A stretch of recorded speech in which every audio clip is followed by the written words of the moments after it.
Welcome to dream 247। मैं हूं आपका भाऊया और हम पढ़ रहे हैं भारतीय राज्य व्यवस्था इंडियन पॉलिटी। और ये हमारा है इंडियन पॉलिटी का सेकेंड लेक्चर यानी दूसरा क्लास।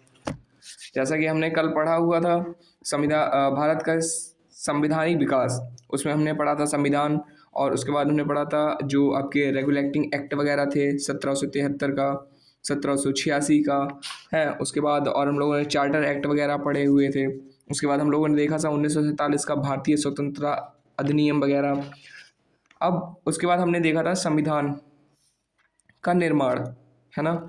तो इसमें जो हम लोग संविधान का निर्माण पढ़ रहे थे, इसके आगे हम लोगों ने पढ़ लिया था 11वें अधिवेशन के अंतिम दिन, है ना। 26 नवंबर 1949 को संविधान सभा द्वारा संविधान को अंगीकृत किया गया था। इसके बाद अब हम लोग आगे पढ़ने वाले हैं ये संविधान के कुल 16 अनुच्छेद को 26 नवंबर 1949 को ही लागू कर दिया गया, जबकि शेष को 26 जनवरी 1950 को लागू किया गया था। भारत ने अपना पहला गणतंत्र दिवस 26 जनवरी 1950 को मनाया था। कब मनाया था? 26 जनवरी 1950 को पहला गणतंत्र दिवस। उसके बाद संविधान सभा में महिला सदस्यों की संख्या 15 थी। ये आपका आरआई में पूछा गया है, जो कि आपके यूपीपीसीएस में आता है। हम लोग नोट देखते हैं।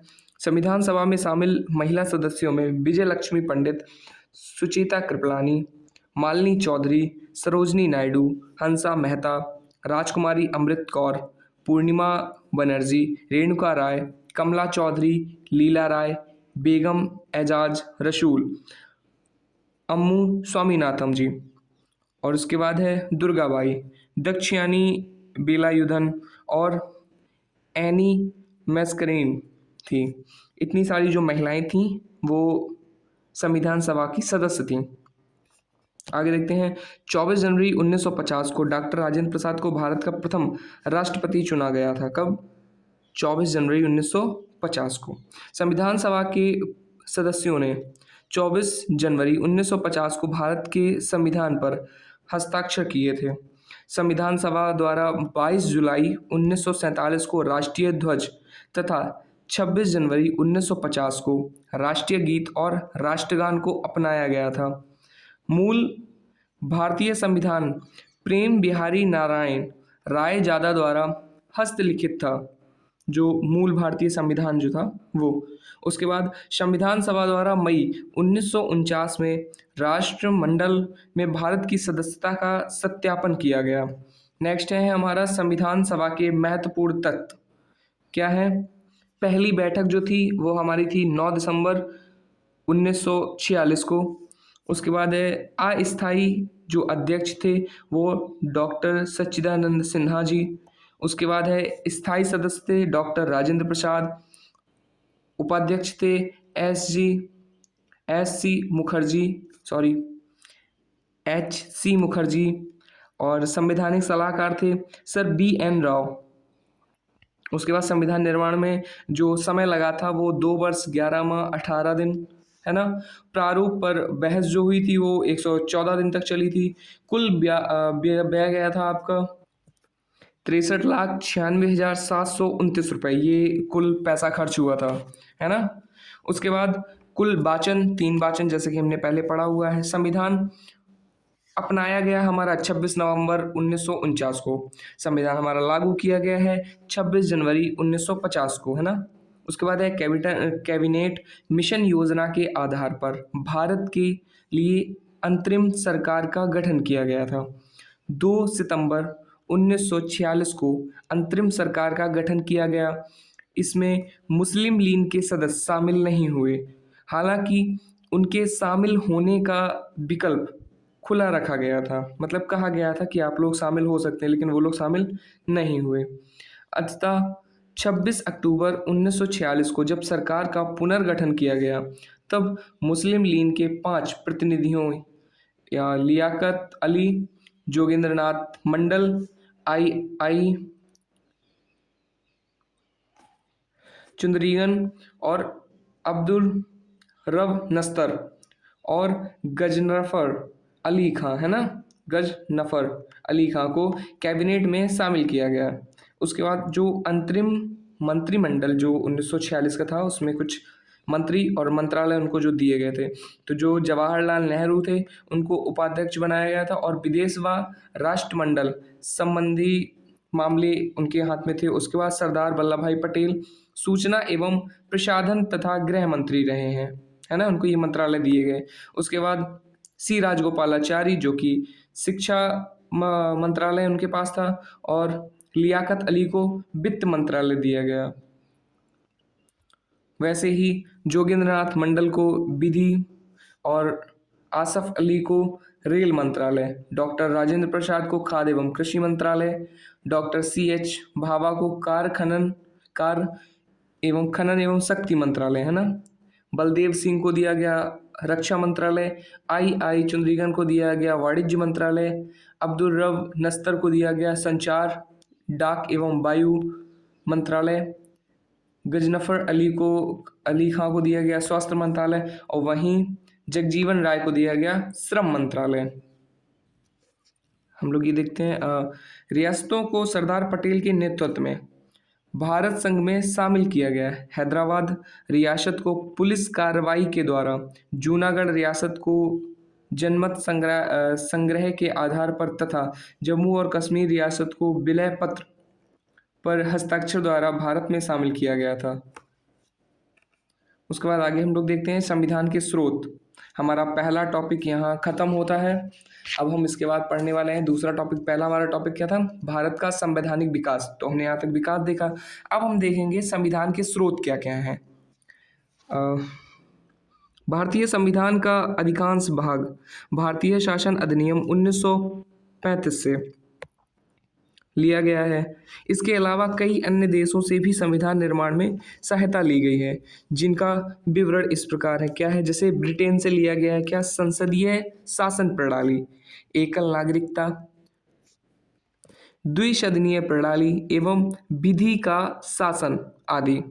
उसके बाद संयुक्त राज्य अमेरिका से लिया गया है मूल अधिकार, न्यायपालिका की स्वतंत्रता, न्यायिक पुनर्वलोकन का सिद्धांत, उपराष्ट्रपति का पद, राष्ट्रपति पर महाभियोग, उच्चतम व उच्च न्यायालय के न्यायाधीशों का हटाया जाना इत्यादि।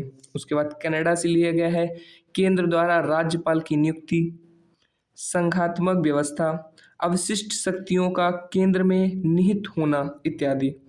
आयरलैंड से लिया गया है नीति निर्देशक सिद्धांत, राष्ट्रपति की निर्वाचन पद्धति, राष्ट्रपति द्वारा राज्यसभा में मनोनीत सदस्य आदि। ऑस्ट्रेलिया से लिया गया है संसद के दोनों सदनों की संयुक्त बैठक, उद्देशिका की भाषा और समवर्ती सूची की व्यवस्था तथा व्यापक वाणिज्य और समागम की स्वतंत्रता। जर्मनी से लिया गया है आपातकाल के दौरान मूल अधिकारों का स्थगन आदि। सोवियत संघ से लिया गया है मूल कर्तव्य तथा अन्य सामाजिक, आर्थिक एवं राजनीतिक, है ना, न्याय के आदर्श को, यानी कर्तव्य तथा न्याय के आदर्श को, जिसमें आते हैं आपके सामाजिक, आर्थिक एवं राजनीतिक आदर्श जो आते हैं ना। उसके बाद दक्षिण अफ्रीका से लिया गया है संविधान संशोधन प्रक्रिया, राज्यसभा सदस्यों का निर्वाचन इत्यादि। उसके बाद हम लोग देखते हैं जापान से विधि द्वारा स्थापित प्रक्रिया। फ्रांस से लिया गया है स्वतंत्रता और समता एवं बंधुता का आदर्श तथा गणराज्य की अवधारणा।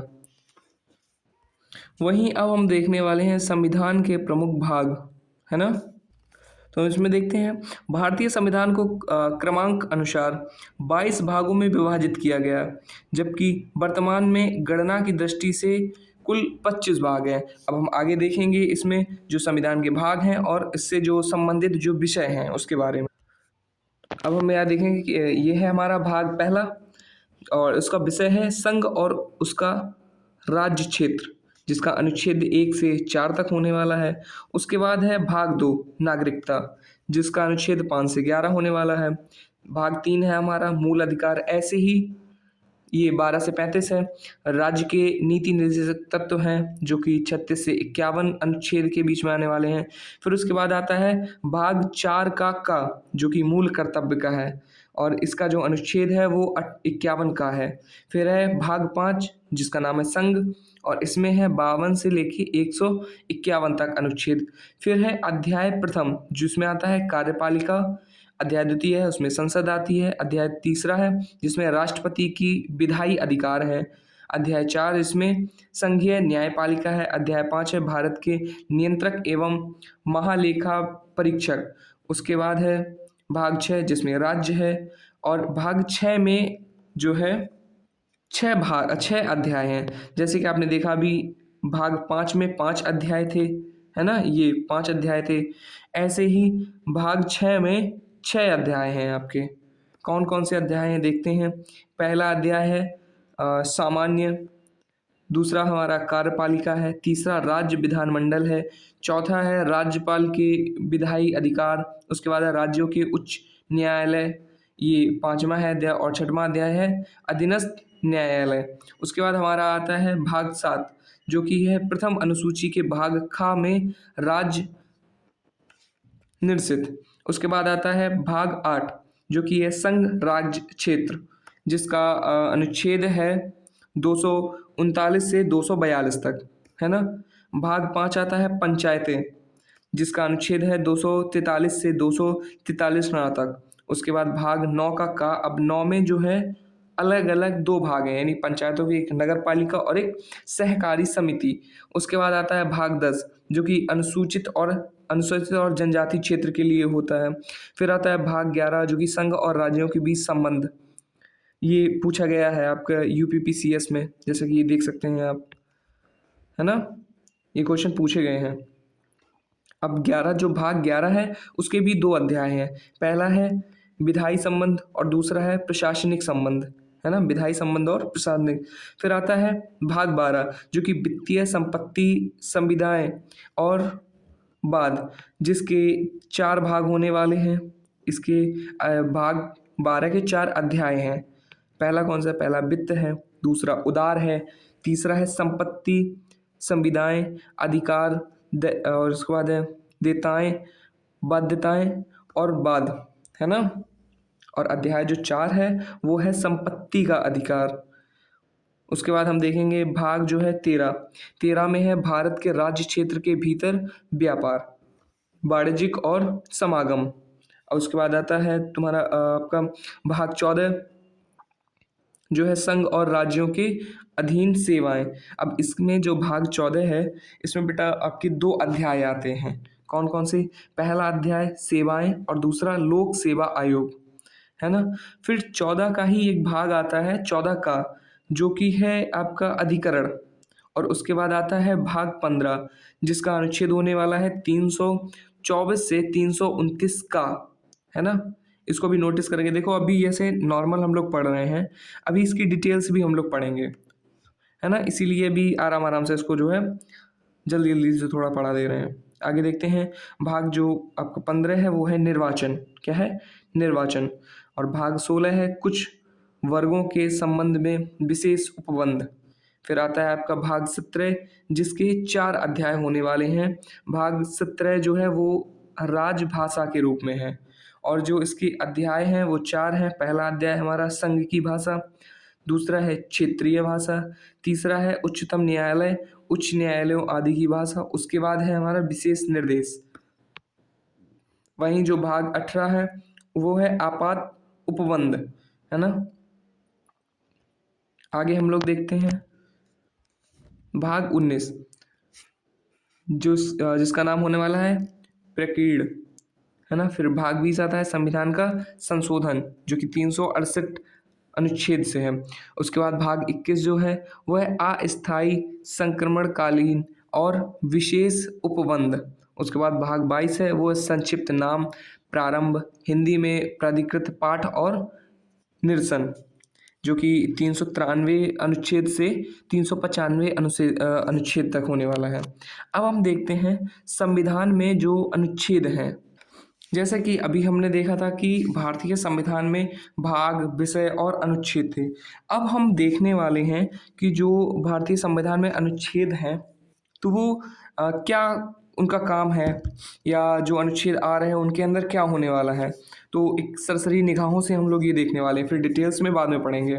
तो भारतीय संविधान में वर्तमान में 26 नवंबर 2021 तक की स्थिति के अनुसार गणना की दृष्टि से 468 अनुच्छेद यानी आर्टिकल्स उनको बोलते हैं अनुच्छेद को हैं, परंतु क्रमांक की दृष्टि से अभी भी 395 अनुच्छेद हैं। सभी अतिरिक्त अनुच्छेदों को मूल अनुच्छेदों के साथ का, खा, गा आदि लगाकर जोड़ा गया है, जैसे कि अभी हम लोगों ने पढ़ा था, है ना। अब देखते हैं अनुच्छेद क्या क्या हैं। जैसे कि अनुच्छेद पहला है संघ का नाम और राज्य क्षेत्र। अनुच्छेद दूसरा है नए राज्यों का प्रवेश या स्थापना। अनुच्छेद 3 है नए राज्यों का निर्माण और वर्तमान राज्यों के क्षेत्रों, सीमाओं या नामों में परिवर्तन। अनुच्छेद हमारा 4 जो है उसको यहाँ से हटा दिया गया है, अनुच्छेद 5 आ गया सीधा। जैसा कि अभी हमने देखा था कि 4 में जो था वो राज्य के नीति निर्देशक तत्व वगैरह थे, है ना, और मूल कर्तव्य थे आपके। आगे हम लोग देखते हैं अनुच्छेद 5 संविधान के प्रारंभ के समय नागरिकता।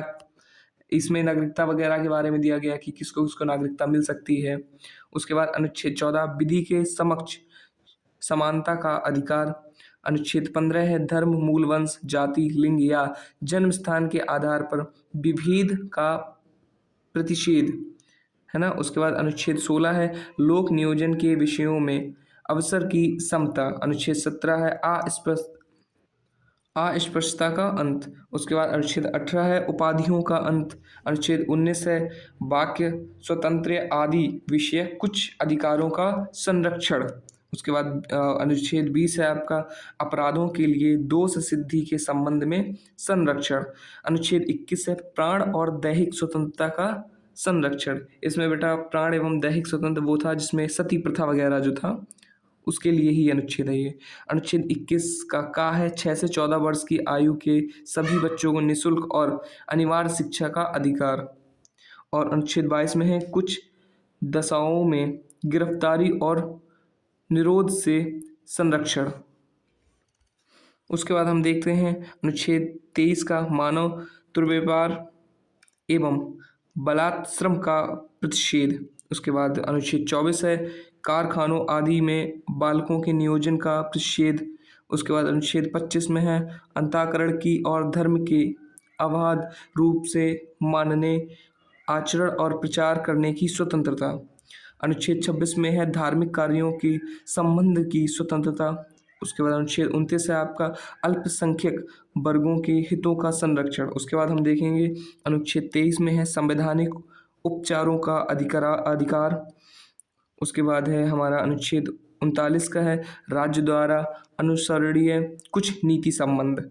अनुच्छेद 39 का है समान न्याय तथा निःशुल्क विधिक सहायता। अनुच्छेद 40 है ग्राम पंचायत की स्थापना का प्रावधान। अनुच्छेद 41 है कुछ दशाओं में काम, शिक्षा और लोक सहायता पाने का अधिकार। वहीं अनुच्छेद 43 का है सहकारी समिति का संवर्धन। अनुच्छेद 44 है नागरिकों के लिए एक समान सिविल संहिता यानी यूनिफॉर्म सिविल कोड का प्रावधान। आगे हम देखते हैं अनुच्छेद 45 है यानी 6 वर्ष से कम आयु के बच्चों की बाल्य अवस्था की देखभाल और शिक्षा के लिए प्रावधान। अनुच्छेद 48 का है पर्यावरण का संरक्षण और संवर्धन एवं वन तथा वन्य जीवों की रक्षा। उसके बाद अनुच्छेद 50 है आपका कार्यपालिका से न्यायपालिका का पृथक्करण। उसके बाद अनुच्छेद 51 है अंतर्राष्ट्रीय शांति और सुरक्षा की अभिवृद्धि। अनुच्छेद 51 का है मूल कर्तव्य। अनुच्छेद 52 है भारत का राष्ट्रपति। अनुच्छेद 55 है राष्ट्रपति के निर्वाचन की पद्धति। अनुच्छेद 57 है पुनर्निर्वाचन के लिए पात्रता। अनुच्छेद 58 है राष्ट्रपति पद की योग्यता। अनुच्छेद 60 है राष्ट्रपति द्वारा शपथ का प्रतिज्ञान। अनुच्छेद 61 है राष्ट्रपति पर चलाई जाने वाली महाभियोग की प्रक्रिया। अनुच्छेद 66 है उपराष्ट्रपति का निर्वाचन। अनुच्छेद 70 है अन्य आकस्मिकताओं में राष्ट्रपति के कृत्यों का निर्वहन। अनुच्छेद 72 है क्षमा आदि और कुछ मामलों में दंडादेश के निलंबन परिहार या लघुकरण की राष्ट्रपति की शक्ति। अनुच्छेद 73 है संघ की कार्यपालिका शक्ति का विस्तार। अनुच्छेद 74 है राष्ट्रपति को सहायता और सलाह देने के लिए मंत्रिपरिषद। अनुच्छेद 75 का है 75 एक बोल सकते हैं का बोल सकते हैं प्रधानमंत्री की नियुक्ति राष्ट्रपति करेगा और अन्य मंत्रियों की नियुक्ति राष्ट्रपति प्रधानमंत्री की सलाह पर करेगा। अनुच्छेद 76 है भारत का महान्यायवादी। उसके बाद अनुच्छेद आपका 79 है संसद के गठन का प्रावधान। अनुच्छेद 80 है राज्यसभा की संरचना। अनुच्छेद 81 है लोकसभा की संरचना। अनुच्छेद 83 का एक भाग जो है वो है राज्यसभा एक स्थायी सदन। अनुच्छेद 84 है संसद की सदस्यता के लिए अर्हता। और अनुच्छेद 85 है संसद के सत्र सत्रावसान और विघटन। अनुच्छेद 98 है संसद का सचिवालय। उसके बाद हम देखेंगे अनुच्छेद 100 का पहला भाग जो है वो है लोकसभा अध्यक्ष द्वारा अपने निर्णायक मत का प्रयोग, यानी पक्ष एवं विपक्ष के मत बराबर होने पर, है ना, टाई हो जाता तब। उसके बाद हम देखेंगे अनुच्छेद 108 है कुछ दशाओं में दोनों सदनों की संयुक्त बैठक। अनुच्छेद 109 है धन विधेयकों के संबंध में विशेष प्रक्रिया। अनुच्छेद 110 है धन विधेयक की परिभाषा। अनुच्छेद 112 है वार्षिक वित्तीय विवरण। अनुच्छेद 117 है वित्त विधेयकों के बारे में विशेष उपबंध। अनुच्छेद 122 है न्यायालयों द्वारा संसद की कार्यवाहियों की जांच न किया जाना। अनुच्छेद 123 है संसद के विश्रांति काल में अध्यादेश प्रख्यापित करने की राष्ट्रपति की शक्ति। अनुच्छेद 124 है उच्चतम न्यायालय की स्थापना और गठन। अनुच्छेद 129 है उच्चतम न्यायालय का अभिलेख न्यायालय होना। अनुच्छेद 173 है उच्चतम न्यायालय की पुनर्विलोकन यानी रिव्यू की शक्ति। वहीं हम लोग देखते हैं अनुच्छेद 143 है उच्चतम न्यायालय में परामर्श करने की राष्ट्रपति की शक्ति। नेक्स्ट हमारा अनुच्छेद 155 राज्यपाल की नियुक्ति। अनुच्छेद 161 क्षमा आदि की और कुछ मामलों में दंडादेश में निलंबन परिहार या लघुकरण की राज्यपाल की शक्ति। उसके बाद 163 अनुच्छेद में है राज्य की कार्यपालिका शक्ति का विस्तार। अनुच्छेद 164 एक का है राज्यपाल द्वारा मुख्यमंत्री की नियुक्ति और मुख्यमंत्री की सलाह पर अन्य मंत्रियों की नियुक्ति। अनुच्छेद 165 है उसका है राज्य का महाधिवक्ता। अनुच्छेद 169 है राज्यों में विधान परिषदों का उत्सदन या सृजन।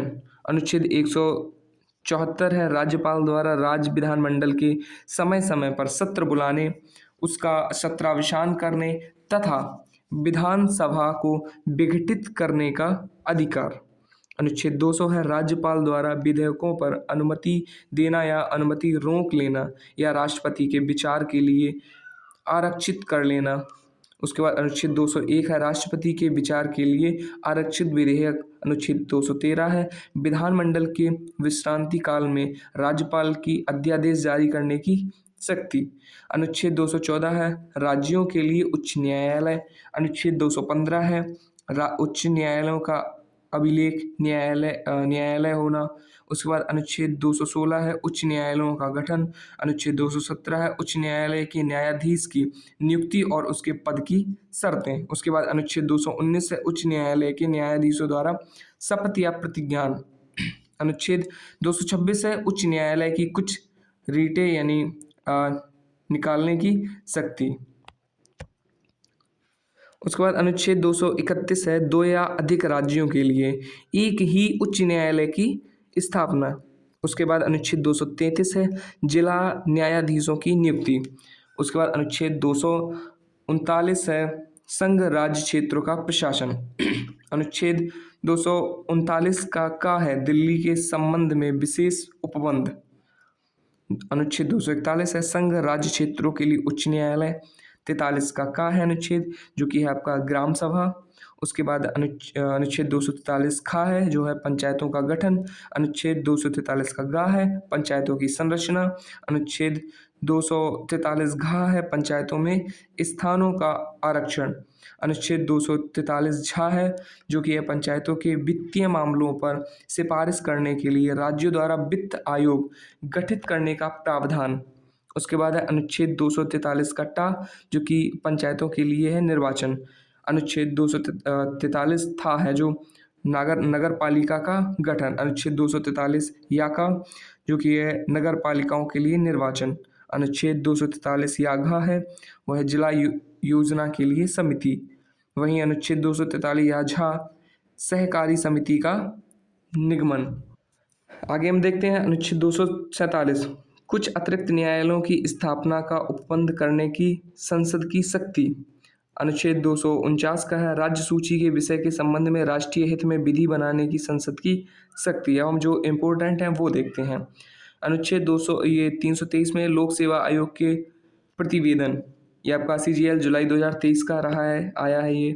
उसके बाद हम देखेंगे अनुच्छेद 356 राज्यों में संवैधानिक तंत्र के विफल हो जाने की दशा में उपबंध, ये भी आपका CHSL में आया है 2023 में।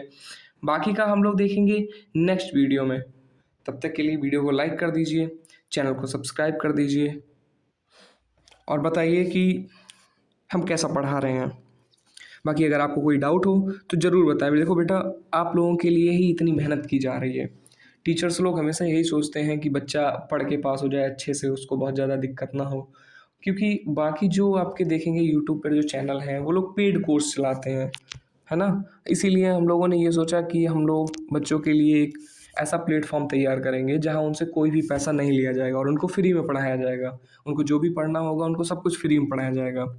तो अधिक से अधिक बच्चों अपने टीचर्स की सहायता करें, अधिक से अधिक बच्चों को भेजो, क्योंकि हमें मोटिवेशन आप लोगों से ही मिलता है। जब आप वीडियो को लाइक करते हैं, सब्सक्राइब करते हैं चैनल को और शेयर करते हैं, तो हमें भी लगता है कि हाँ बच्चों को कुछ नया और अच्छा पढ़ाना चाहिए। बाकी ये अभी थोड़ा डिटेल में पढ़ा रहे हैं। अभी जब ये ख़त्म हो जाएगा तो सारे टॉपिक से जो इम्पोर्टेंट हैं उसका एक अलग टॉपिक बनाएंगे, अलग वीडियो बनाएंगे, जो कि आपको एक बार रिवाइज करवा देंगे और फिर आसानी रहेगी आपको एग्ज़ाम के लिए। ठीक है ना।